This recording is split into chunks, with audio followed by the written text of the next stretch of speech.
Salut à tous, très heureux de vous retrouver sur la chaîne pour un nouveau JT des News et on va voir un petit peu dans cette vidéo les dernières informations qu'il y a eu dans le monde People. On va parler encore de l'affaire Pierre Palmade évidemment, mais un petit peu en boomerang puisqu'on va faire la corrélation avec le César du meilleur acteur qu'a reçu Benoît Magimel hier et on va voir que le monde est un petit peu bizarre de temps en temps. On va aussi parler de l'éventuelle rechute du cancer de Florent Pagny. On va voir dans cette vidéo ce qu'on sait de cette triste rechute ou non de son cancer et bien d'autres choses dont on va parler dans un instant. Salut à tous, bienvenue sur la chaîne Les News, la chaîne d'infos sur YouTube. Alors n'hésite pas à nous rejoindre, on est déjà plusieurs milliers à suivre l'actu People tous les jours ensemble. Mais commençons tout d'abord par, pour moi, ce qui est un scandale, c'est-à-dire le retour, pas au devant de la scène, puisque Benoît Magimel n'a jamais véritablement quitté le milieu artistique, mais face à cette victoire qu'il a eue hier au César, une double victoire, puisque l'an passé il avait déjà remporté le titre du meilleur acteur.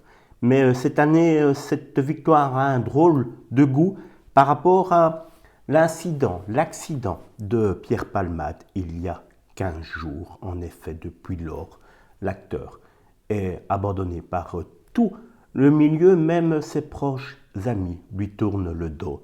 Peut-être à raison, on n'est pas là spécialement pour juger de cette affaire. Mais Benoît Magimel, il faut le rappeler, a eu plus ou moins le même type d'accident. En effet, en 2016, il fait une marche arrière, il percute une femme d'une soixantaine d'années. Celle-ci aura 5 jours d'ITT. Il ne s'arrête pas. Il rentre chez lui, met sans doute de l'ordre chez lui et enlève ce qui doit être enlevé. Et puis, soi-disant pris de remords, il se rend à la police pour expliquer ce qu'il vient de faire, c'est-à-dire renverser une pauvre femme qui a donc eu 5 jours d'ITT. Benoît Magimel est contrôlé positif aux stupéfiants, à la cocaïne. Il va avoir une amende de 5 000 € pour avoir renversé une femme. Ici, on ne juge pas spécialement par rapport à Pierre Palmade, on ne juge pas spécialement la gravité, le résultat, mais simplement le risque que Benoît Magimel a pris en roulant, en étant sous l'emprise de la cocaïne. C'est ça qu'il faut juger. Dans une affaire, on juge tout le temps les faits et pas le résultat. Et ici, les faits sont la même chose que Pierre Palmade. Il a pris le volant en étant sous substance illicite. Et si Benoît Magimel avait encore eu un passage à vide à ce moment-là et qu'il s'était repris directement, on pourrait encore dire qu'il avait droit à une deuxième chance. Mais non, un petit peu plus d'1 an après, Benoît Magimel va être arrêté pour avoir pris un sens unique. Il ne voit pas qu'une voiture de police le suit. La voiture de police l'arrête. Là, de nouveau, Benoît Magimel au volant de la voiture est contrôlé positif à la cocaïne. Ils vont en retrouver dans la voiture. 1 an après, il n'a toujours pas tiré les enseignements de ce terrible accident qu'il a eu et qui aurait pu provoquer la mort d'une personne. C'est quasiment passé inaperçu dans la presse à ce moment-là. Pourtant, les faits sont terribles. Benoît Magimel aurait pu tuer quelqu'un et 1 an après, il ne s'est toujours pas repris en main. 6 ans après, voilà, excusez-moi, je calcule, 6 ans après, Benoît est au sommet du cinéma français, applaudi par tout le milieu hier qui l'ovationne. Alors sur les réseaux sociaux, vous êtes bien sûr très rapidement sortis de l'ombre pour remettre ces 2 histoires en parallèle et vous avez tout à fait raison, Pierre Palmade. On ne va pas mettre ces histoires de pédopornographie éventuelle sur l'affaire. En plus, par rapport pour dédouaner Benoît Magimel, non, au départ, vous aviez les mêmes, en tout cas, la plupart des gens avaient le même discours, c'est-à-dire que Pierre Palmade devait être banni de la scène médiatique française, il devait aller en prison pour le restant de sa vie. C'est des paroles qui ont eu écho sur Internet et il faut bien donc remettre cela en parallèle avec l'affaire Magimel. Benoît Magimel n'a eu que 5 000 €, donc ne vous attendez pas à avoir quelque chose de terrible pour Pierre Palmade. Mais la sanction est différente aux yeux du public et aux yeux du métier. En tout cas, Pierre Palmade semble avoir sa carrière complètement terminée, rayée de la carte médiatique. Benoît Magimel a pu revenir faire son métier et aujourd'hui, je trouve ça de toute façon assez scandaleux qu'il y ait une telle différence entre les deux affaires. Je ne sais pas ce que vous en pensez, n'hésitez pas à me le dire en commentaire. Concernant l'affaire Pierre Palmade, on a appris également aujourd'hui qu'une enquête était enfin ouverte pour détention d'images pédopornographiques de Pierre Palmade, c'est-à-dire que l'affaire apparemment avance et que les enquêteurs auraient de quoi ouvrir une enquête.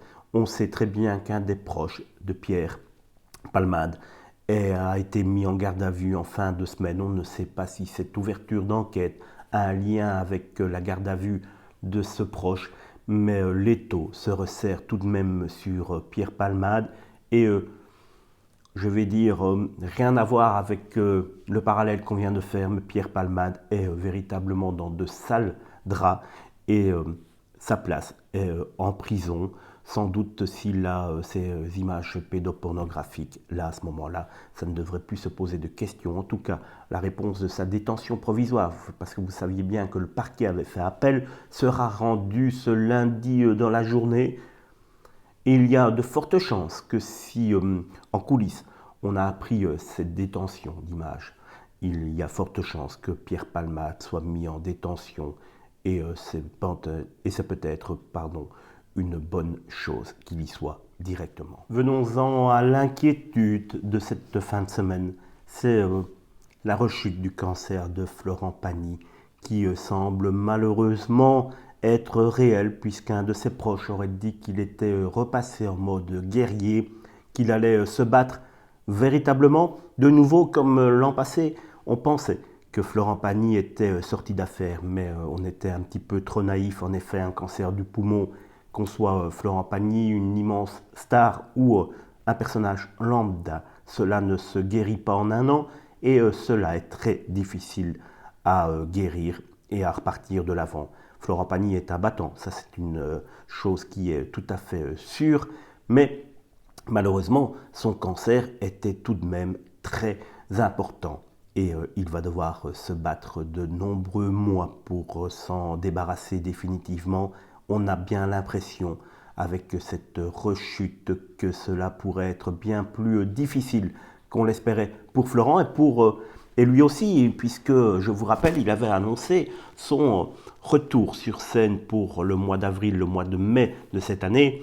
Il en va de soi que si l'information se vérifie, Florent n'a toujours pas donné des nouvelles de sa part et cela est inquiétant par contre, puisque ce silence radio concernant sa maladie, son retour de la maladie est inquiétant puisqu'il le sait que tous ses fans s'inquiètent beaucoup. Il n'a pas pris la peine de faire un démenti, donc comme je vous l'ai dit, il y a de fortes chances que cette information soit réelle.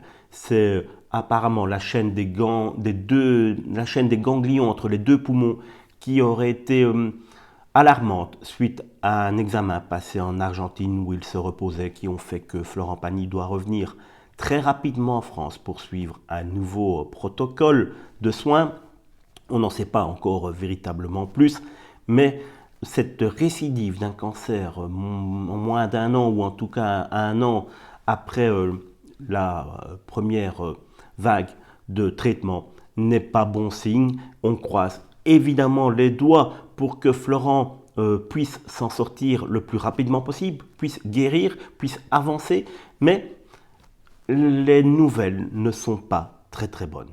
Petite info comme cela, je ne sais pas si vous êtes adepte de l'émission TPMP, mais hier j'ai regardé une demi-heure et je suis tombé sur le passage de Jonathan Mathias, qui est l'époux de Chana Cres, Et ils ont expliqué à ce moment-là, voilà, qu'il avait fait son enquête. Je ne sais pas si vous êtes informé, voilà. Il aurait été cambriolé chez lui, on avait volé sa voiture, il n'a pas fait confiance à la police, il a fait une enquête lui-même pour retrouver cette voiture, il l'a retrouvée. Et il est venu faire expliquer tout cela à TPMP. Et surtout, Cyril lui a très rapidement mis devant les yeux des commentaires de certains internautes qui sont dubitatifs concernant cette mise en scène. Et il est vrai que Chana Cres et Jonathan Mathias ont très souvent des petites alertes comme ceci, des petits soucis qui les font revenir sur le devant de la scène. Et si vous êtes informé de cette situation, si vous connaissez cela, n'hésitez pas à me dire en commentaire ce que vous en pensez et si vous pensez véritablement que cette histoire est réelle ou si elle était montée de toutes pièces.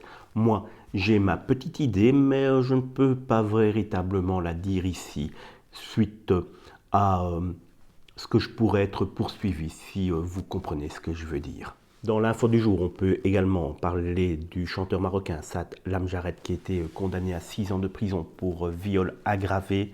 C'était une histoire qui datait maintenant depuis plusieurs mois. Il vient d'être condamné à 6 ans de prison et c'est une très bonne chose. Star ou pas, le verdict doit être le même pour tout le monde. On peut revenir très rapidement aussi sur l'affaire Pélissard. Vous savez, la famille enfin Amandine, qui s'est mis à faire du X avec les 8 enfants à son domicile. Amandine avait dit la semaine passée que la police, je pense que c'était samedi également, que la police avait perquisitionné son domicile ou en tout cas était passé faire une petite visite au domicile pour voir si les enfants n'étaient pas à risque. Et Amandine est ressortie du silence, et oui, elle ne s'est jamais y rester très longtemps. Elle est sortie du silence donc pour venir dire qu'elle avait trouvé des noms sur Internet, qu'elle pensait que la dénonciation anonyme venait d'un groupe Facebook dédié à familles nombreuses, qu'elle avait pris les noms de toutes ces personnes qui avaient critiqué, qui avaient dit qu'ils allaient la dénoncer. Et elle va porter plainte elle-même, on ne sait pas véritablement pourquoi. Elle va porter plainte et sur qui, mais Amandine donc continue de vouloir faire la mariole alors qu'elle devrait très sérieusement faire plutôt profil bas, car si la police est venue la semaine passée en tant qu'amie entre guillemets, il n'est pas sûr que ce soit toujours le cas si elle continue à faire ce business dans un domicile où énormément d'enfants en bas âge dorment, vivent et ont normalement une vie tranquille. Je vous avais parlé dans un JT précédent de l'affaire Rachid Embarki qui avait été mis à pied par BFM car il avait souhaité passer des informations dans son JT du soir sans l'accord de sa direction. Il en avait profité, c'était en soirée, et en demandant à des stagiaires de passer des petites parties d'infos lors de son journal, il avait été mis à pied. Et la direction de BFM TV, donc Marc-Olivier Fogiel, a annoncé qu'il l'avait licencié pour faute grave et qu'ils ouvraient une plainte, qu'ils déposaient plainte contre X. Donc Rachid Embarki est dans de sales draps, mais sans vouloir parler de la liberté d'expression ou pas, il faut tout de même avouer que lorsqu'on est présentateur d'un journal, il faut respecter au moins une ligne directrice, donc on ne peut pas vraiment donner tort à la direction de BFM TV pour une fois, en tout cas. Dernière info de ce petit JT, une info un petit peu plus sympa, c'est Victor Belmondo, le petit-fils de notre bébelle adorée, qui va bientôt faire ses premiers pas au cinéma, ou en tout cas à la télévision, puisqu'il va jouer le rôle, en tout cas un rôle, dans la série Bardot, qui va bientôt sortir sur les petits écrans, la série qui retrace la vie de Brigitte Bardot, une série dont Brigitte Bardot n'est pas très fan. Et Victor Belmondo va donc commencer cette carrière. Il faut se rappeler que Jean-Paul Belmondo était le fils d'un célèbre sculpteur. Il y a donc eu un passage à vide au niveau artistique, même si Paul a été un pilote automobile, mais au niveau artistique, il y a eu un saut de génération. Mais il se peut très bien qu'un nouveau Belmondo fasse bientôt la une des chaînes de télévision et on serait ravis en tout cas. Et beaucoup de chance à lui.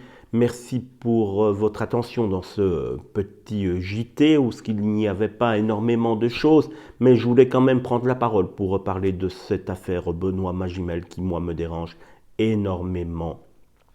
En tout cas, par rapport au lynchage de Pierre Palmade. Et voilà, je vous souhaite un bon week-end, une bonne fin de journée. Et n'oubliez pas que le plus important, c'est bien de s'occuper de tous ceux qui vous entourent, car la vraie vie est toujours plus agréable que la vie sur les réseaux sociaux. À bientôt, salut!